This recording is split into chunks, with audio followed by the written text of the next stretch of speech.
source ng pagkain namin ngayon, na depende na lang kami sa sa Relief. Paano na lang kung wala ng Relief? At saan kami kukuha ng pupwede namin maging pangkabuhayan para na sa ganun tuloy-tuloy ang buhay namin dito. Malayo kami sa lahat, sa hospital, sa health center, tsaka yung may mga nasirang bahay katulad ko. Totally damaged din kami. Sana matulungan nyo kaming lahat, lalong-lalo na po sa mga pangunahing pangangailangan namin dito.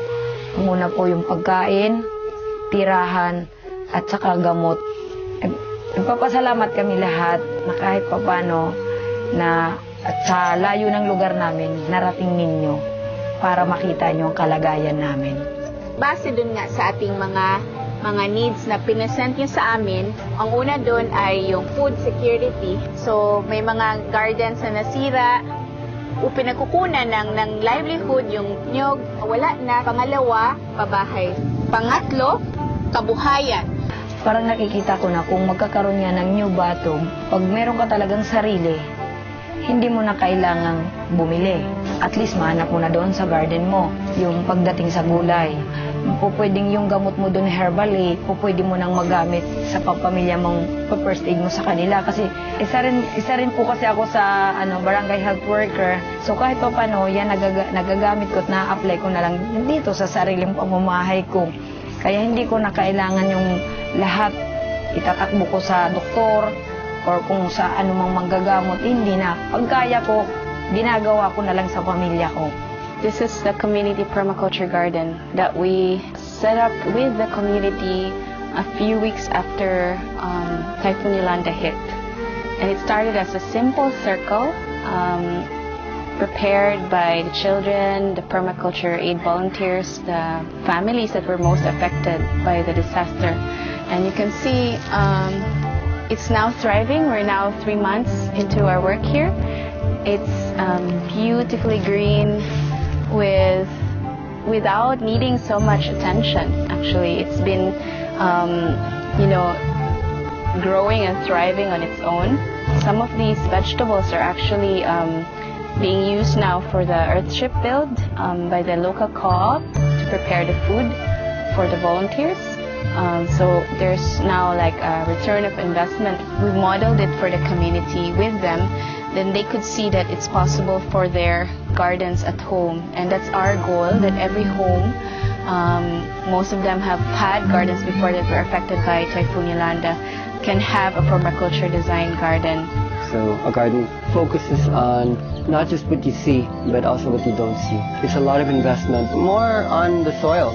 If you feel into the soil in this garden bed, it's very dark, it's very humusy, it's rich, and it was using very, very simple methods of mulching techniques that covers the soil, that prevents it from direct contact from the sun, using waste that was just scattered around this whole area. If you look at the soil, it's just exposed. It's obviously dead. It doesn't have any microorganisms, and the nutrients haven't broken down so that the plants could really utilize it in order to create food.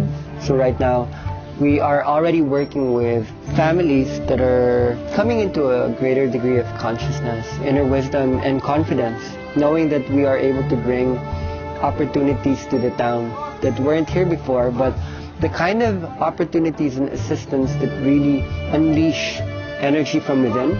That was the genesis of One Block for Batug, which began with creating a whole school that started with 1 brick at a time.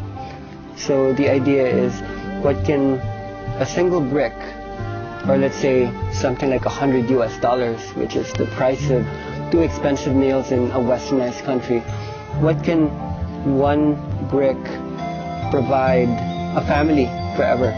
We are right now journeying with them in terms of designing sustainable housing that is typhoon proof. But the more interesting and exciting conversation is actually headed towards creating food forest systems and kitchen gardens that are typhoon proof. Like how could we create food systems that won't be wiped away every time a strong typhoon comes. But gardens that also don't just provide food, but livelihood projects, helping to connect the locals with entrepreneurs or allowing them to become their own business owners, to allow them to co-op, not just produce vegetables and crop varieties to be sold in the market, but create raw materials that could be sold at a premium. I think we'll have a bunch of volunteers, and we could direct some of those volunteers to working directly with the villagers themselves.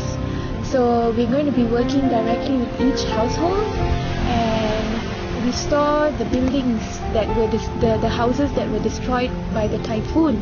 So the windship structure is like an intensive structure that uses a lot of resource, and it's worthwhile doing one of those for each village because it's going to save lives during the typhoon. So that's really worthwhile. We've brought in tires, bottles, cans from all over, and like we've had 70 people building it like in every day, 8 hours a day, just non-stop building it, and the energy has been really intense and the result is amazing. We have a huge, gigantic structure that's going to be saving lives. Complementing that, we have projects where we're going to use hardly anything. We're going to find things from just around the village, from the land. We're going to restore the buildings and strengthen it against the typhoon, but using hardly any cost. So we're going to use the earth and fiber, like coconut fibers from the coconut plantation that's already existing, and rice husk from the paddy plantation that's already existing. Yeah, so during this, while our volunteers are around, we'd also like to help each of those households that's repairing their houses, taking turns to build garden beds, kitchen garden beds for each house. And we're going to go on a hunt to get as many perennials as we can. So we're going to introduce different, soil rehabilitation techniques, and also like start looking into how we can rehabilitate the coconut plantation that's been destroyed, cultivating indigenous microorganisms and reintroducing back into the soil. From the Earthship build itself, we have a whole bunch of tools, and we've asked people to leave their tools behind. So that's going to be our community tool bank, and as we build gardens, the tool is going to be going around each house. There are 140 households in Batug. So we plan to build a garden bed each day, 5 days a week. So, wow, we have to do the math, 146 weeks.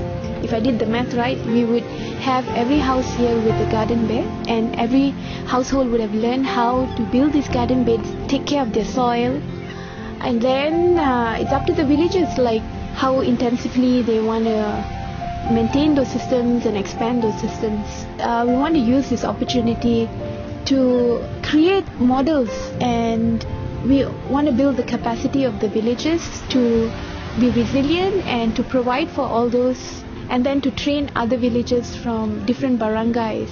So the long-term intention for this village is for the people here themselves to become the trainers, the advocates for natural building, food security, eventually ecological or permaculture design. It's a story of transformation. We started with this garden with nothing. It was all bare. It's a transformation from the destruction, literally using the books that were destroyed from the public school and mulched them.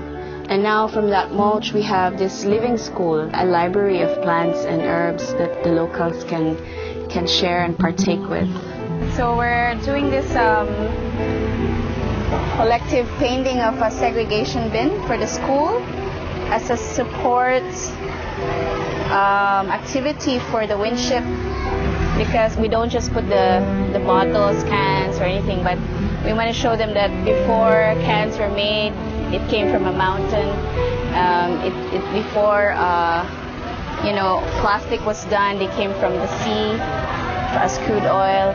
And then we want to show the story of hope about where they could use this waste. They no longer have to call it basura or garbage, but we call it as resource because they segregate it properly. They know that they go somewhere as compost.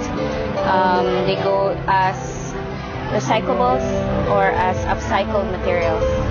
I was only here for maybe a week in this village, but it was just so incredible. Like, I just felt more in my body than I've ever felt before. Yeah. And that was how I decided to come back here again for my next training. I'm so acutely aware of what's happening here, both for myself personally and then everything else as well. Yeah, the synchronicity and the beauty of what's going on here. I feel so humbled and so, so lucky to be a part of it. The people here are so resilient, right? Like, the word Varai, it means, it's their language, and it's also like the name of like the way that the people are called and the land is called, and it means nothing. And it's just so interesting that Mother Nature decided to have this typhoon come through the place of nothing. Because I think that she knew that it's only, the people that literally call themselves nothing, that they're like so empty that they can like be refilled again in a new way. It's the best opportunity we have to build a model village. It could be built in the most sustainable way imaginable. And if you could do it from the place of nothing, with nothing, well, you could do it anywhere. And you only have to look around to know that we're already doing that. Like, we have nothing here, We've got a couple of knocked up coconut lumber structures, and a couple of little solar panels with a couple of great LED lights, and that's pretty much it, a composting toilet. And we've got so much abundance. I find that the people of nothing, or the land of nothing, so beautifully ironic almost, because there is, even after the typhoon, there is so much here. There is so much food, there is so much love, there is so much plenty, and yet we would, as Westerners, we would say these people have nothing. They have everything. And it is the perfect place to create a new paradigm, like you said, that model for humanity, to say, look at what's possible. Something that was totally unexpected was the amount of blessings that we've received from the village and from just this land, which has been ravaged by the typhoon, but at the same time that whole process has been a really healing process, I think, for the land and for the people.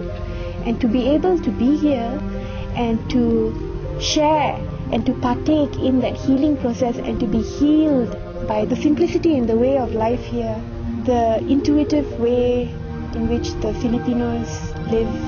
There's so much to learn from and so much to build upon.